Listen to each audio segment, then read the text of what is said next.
Hello, and welcome to episode 80, Integrating Video into Your Comms Program.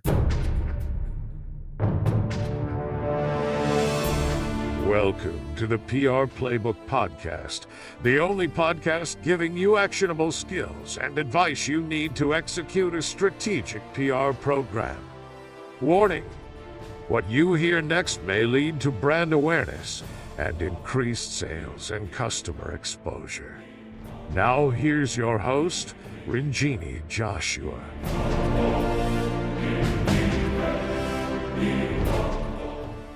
Hello, today we're talking to Alexander Ferguson, the founder and CEO of TeraLeap, about integrating video into your communication program. Hi, Alexander. Thanks for joining me on the PR Playbook. I am excited to be here. Good. So you and I have talked a lot about video, integrating video. You are the editor of UpTech Report as well. So you have a lot of experience interviewing people and bringing their best face forward. I wanted to talk about integrating video because earlier in the pandemic, in 2020, I talked about diversifying your content and really coming up with new ways to create a message, present your message, present case studies, do interviews, webinars, all this stuff that we've been kind of doing remotely. And you do a lot of that. Can you just give us a quick intro of yourself? And then maybe we could talk more about how to use video in new creative ways. Absolutely. So I am Alexander, as mentioned. UpTech Report, I've actually interviewed 182 tech leaders so far. Wow. In the past 2 years. So I love conversations. I love video because it's a video podcast. But our main brand, TeraLeap, that's our whole focus is shortening SaaS sales cycles with video. And so I have been in the video world. Now it's like how to unlock and use it. I feel like people are afraid of it or maybe just overwhelmed. I don't know. Do you get that sense? Nobody wants to see themselves on a video. It's like, you don't realize. And I actually saw the video on your TeraLeap website. You're so poised. And I'm like, dude, this guy had practiced at least 100 times. I don't know, because you look like you come off very natural and professional. And I think that's what people are afraid of. They don't want to look like they're acting. And I've seen some bad videos where you could tell they're reading the prompter or something. So I do think people are a bit afraid of that. It seems when you aren't into it, it seems like, wow, look at all these great people out there. But I think there's a misconception that who you are, the way you come across on video just naturally is a bad thing. It's actually a good thing. Authenticity reigns now, just being a real person. And I feel like because of this past year, people are used to doing Zoom calls. So they're used to now seeing themselves on video. So hopefully that barrier has decreased a little bit less. Yeah, absolutely. I was just talking to someone who said before they would never do conference calls with video on. It was only audio. And now everyone does video. So I feel like people are expecting video in more ways than ever before. And that includes then the content you're producing. Uh-huh. I've been seeing a lot of stuff on LinkedIn.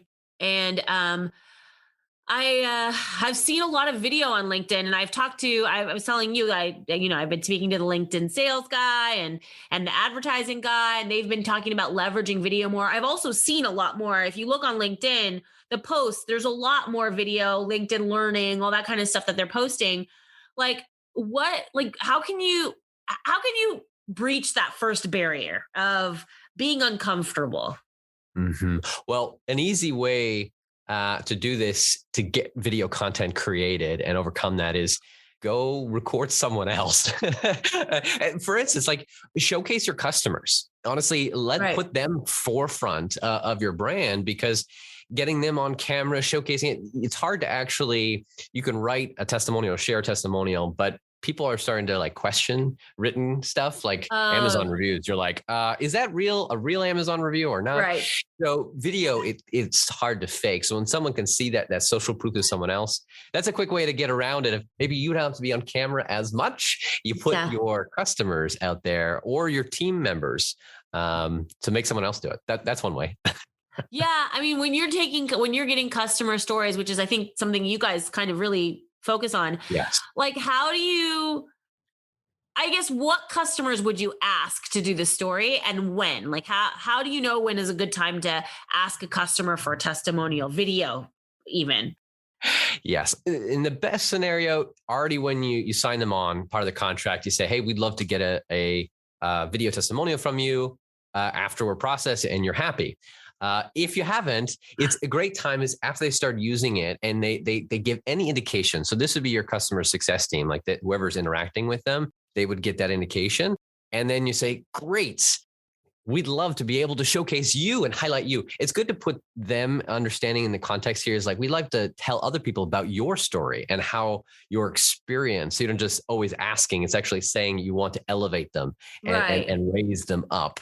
And everyone has a little bit of an ego inside them.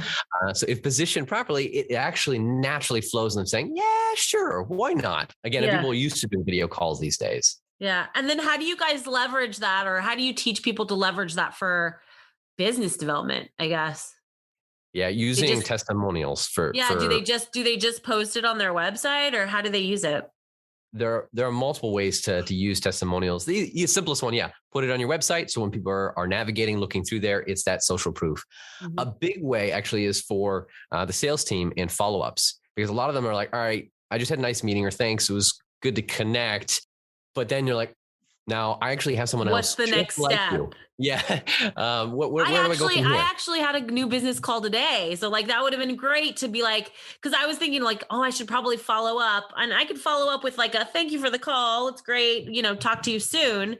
Yeah. But it feels so empty. So a testimonial would actually be so great. Like, hey, here's what somebody else has said about us. Yes. Everyone wants to see, all right, how's it worked for other people? What was it like? Especially if it's someone like me. So if you can get several of these, build up a nice little library, you can use it in follow-up campaigns. We're actually just starting to explore, though, using video testimonials as ad campaigns, whether for retargeting or for new content. It can actually help at the forefront, which leads them to your website to explore further or to keep them in the loop. So I want to dig a little bit more into this, because now I might have to hire you guys to to do some testimonials for us. But like, so let's say, we have a couple of customers that I'm thinking of now, and I'm like, oh, these guys would be perfect. What is the process like? Because like, what if they don't have equipment? We thought through the entire process. And what we actually do is you share a scheduling link with them. They choose a time that works for them, and we ship them a video kit that works for their smartphone. So we actually power up their smartphone with a lav microphone, tripod, light, and then we get on a session with them, and we're able to talk to them, help them set it up. So even if they're not video savvy or tech savvy, we help run the interview. You can be on the interview session if you want, or we just lead it for you, and then we take all that, edit it, and get it done. And then do they send the video kit back after they're done with it? And like, we include a shipping label, but actually a lot of our clients, they actually let them keep it as a video, as a gift or a thank you for doing it. So it's a nice incentive. Yeah. And then do you find that there's a lot of like, do you find that the customers push back at all? Like, because it seems like a lot to do for, you know what I mean? What we found is if you find somebody who's happy with your product and they're enjoying it, they're willing to share the story. And the way we frame it is saying, all we need is 45 minutes of your time. That's it. And they don't have to do anything aside from be ready, get on a call with us, and they record it. And whether you're doing yourself or you hire someone like us, the point is to show that it is very low lift. However you frame and package it, it doesn't have to be a big to-do if you've got the right process down and you've got the right communication structure. Yeah, that's really cool. So what other, that's testimonials, but I mean, there's so many ways to use video. A lot of times I've been promoting like using, we had a series on podcasting and chopping up podcasts for different types of social content and stuff like that. What are like some dynamic ways to use either a testimonial or any kind of video that you create? Like, where can you be using it and posting it? So one of the big things people don't realize is using their longer form content in more than one way. No one's going to sit down and watch necessarily 30-minute webinar or video podcast. So going in with the mindset of being able to pull out shorter snippets is key. 30, 60-second snippets that you can use on social media or even as part of an ad campaign. That's where you can really leverage video a lot further. Do you script that into whatever you're going to do? Or is it something that like you just kind of have to go and uncover it after you've taped it? Both ways are possible. Okay. The smarter way is going in already with an intentionality Yeah. of knowing, all right, we're going to ask this particular question and produce it. For instance, I'm working with one company. We're doing a whole interview series, interviewing their customers, not testimonials, but actually it's called 17 questions we're going through, asking each of them the same question about their work life, about how they see the industry going. Uh-huh. So it's more of a expert interview series, you could call it. But we're asking them all the same question. So this allows us to actually create multiple highlight snippets. So that Yeah, we can because get you could just use the question as the lead, or you could use the person as the lead, or yeah, that's Right. cool. That's really cool. And then it's already a nice little snippet ready to post. And then you can just slowly drip them out, always leading back to the full series if somebody wants to watch more. Right, right. That's really cool. I love that. That's such a cool thing. And I think the other thing, the dynamic that I was thinking of, like we work with both B2B and B2C clients. So what are, depending on if you're focusing on the enterprise or focusing on consumers, I guess my question would be, what are some like common best practices for both that would apply to everyone? And I know I'm catching you off guard, so I'll give you a Yeah. few minutes to think about it. Yeah. So common practices, best practices for creating content, video content Yeah. for either case. Yeah. I'll go slightly high level here. Okay. I Yeah. would say have a plan. Make sure you have a process for it and Yeah. don't overachieve. Don't try to take on too much, because I've seen too many people start with trying to create, do too much video and get overwhelmed, and then it stops short. Right. I think in today's age, with both where technology is, you can do it yourself, or with companies, whether like ourselves, that know how to run the process efficiently, Yeah. that you can do something ongoing. I think doing one-off and your homepage explainer video and be done, it's not, doesn't cut it anymore. People are Yeah. expecting video multiple places. So if I come back to the best practices, it would be being able to have a plan and being able to keep it a low lift for your team, and not try to take on too much. That's pretty high level when it comes to the best practices. But it always hurts me when people have great ideas for video, but just get overwhelmed and never actually create anything, Yeah. and get stopped. I have lots of great ideas. I just, I don't have that. I don't have the bandwidth or the resources. And I feel like I guess that's one of the things that I think stops people from using video. And maybe you could talk about this a little bit, of like feeling like there's such a high barrier to entry, of like, it takes so much resources and production to get it done right. It's like, I don't want to do it if it's going to be done wrong. Right. So like, what is the reality? Because I always tell people podcasting, there's really no barrier to entry. Like people are just afraid for no reason. You should just get on a freaking microphone and start podcasting. Is it the same for video, or is there slightly a barrier to entry? And what should people really have at their disposal before they get going? Or like, obviously a plan, but like what kind of plan should they have? Quality of video is definitely increased over the years, because everyone is starting to do it. But the way to look at it is two pieces. What is your competition doing? If no one else is doing video in your particular area, the barrier is pretty low. So that's one thing to look at. Another piece is, where are you using video in your funnel?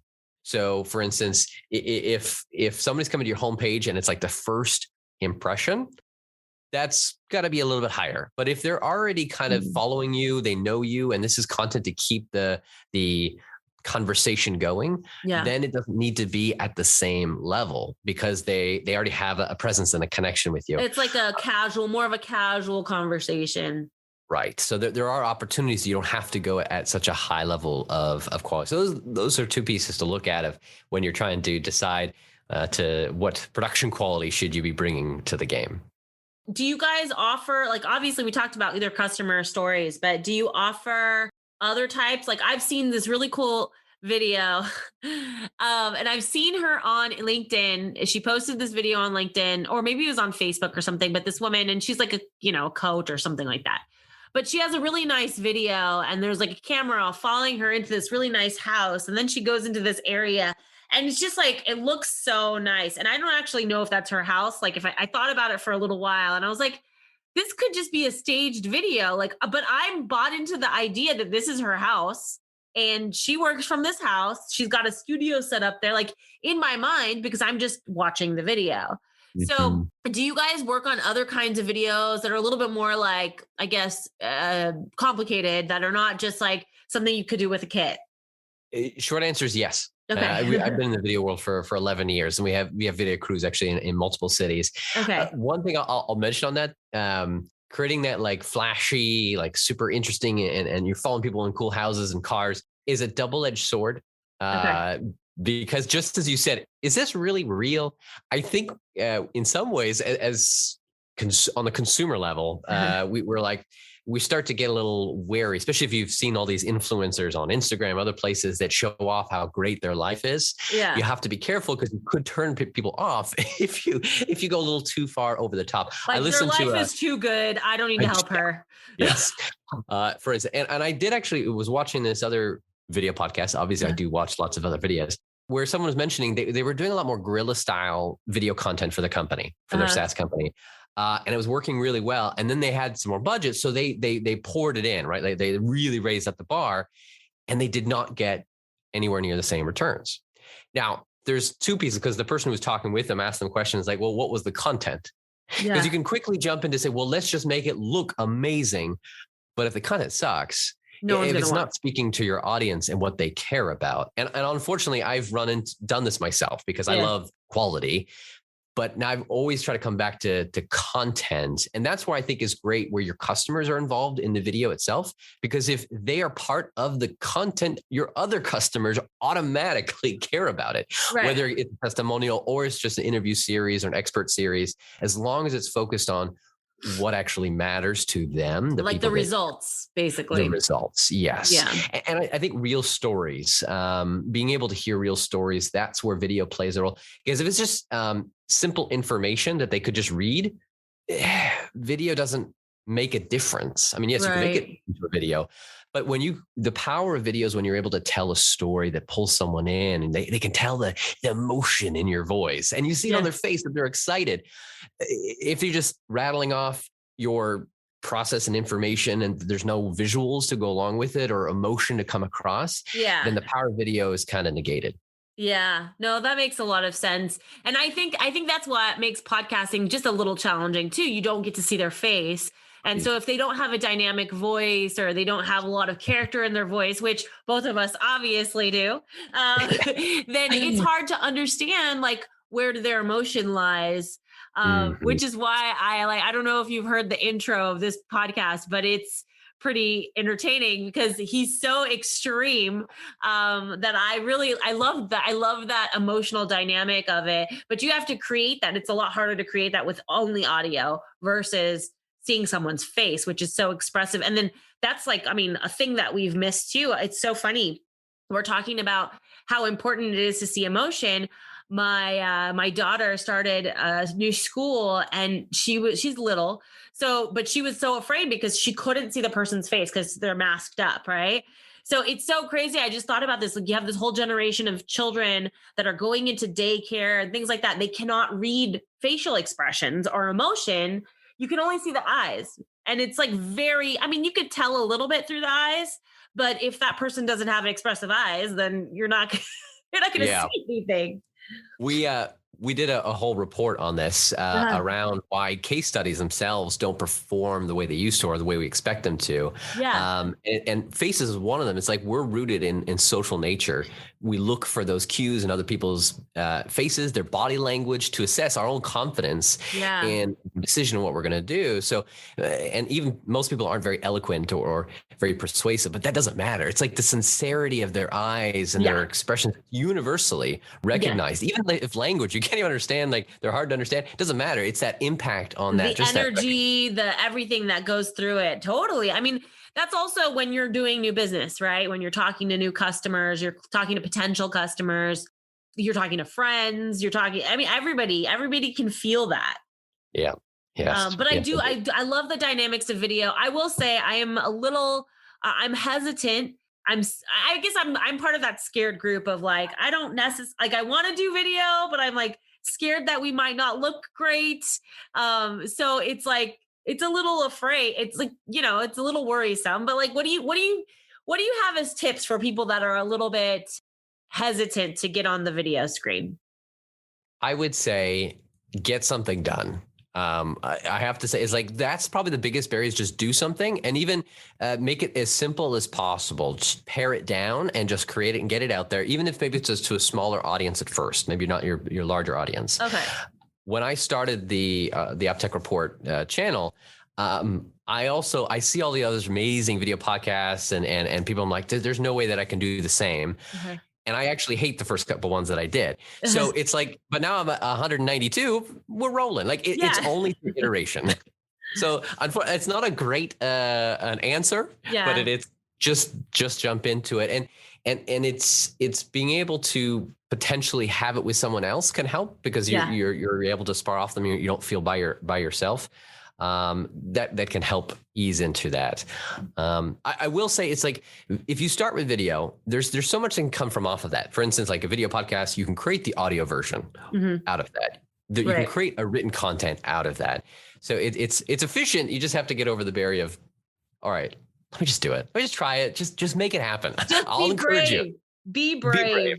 Take a leap. Okay. Yes. I like that. Be brave. I think that's in everything we do in marketing, right? That's a lot of bravery, actually. Yes.